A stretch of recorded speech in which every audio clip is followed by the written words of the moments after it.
Hi friends, आज आपण बनवणार आहोत चकुल्या. चला तर मग रेसिपी बघून घेऊया. तुरीची डाळ मस्त शिजवून घेतलेली आहे. टोपामध्ये कढीपत्ता जिऱ्याचा मस्त तडका दिलेला आहे. जिऱ्याचा वापर जरा जास्ती करा आणि पावसाळा आहे त्याच्यामुळे चकुले खाणं तर बनतं ना.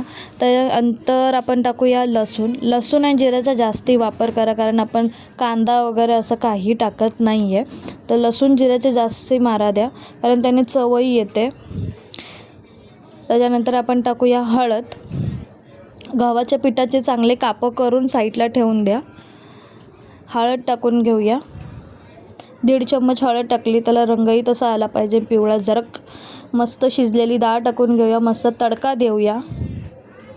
चांगलं परतून घ्या. त्यानंतर एक उकळी आल्यावर गव्हाचे कापं टाकून घ्या.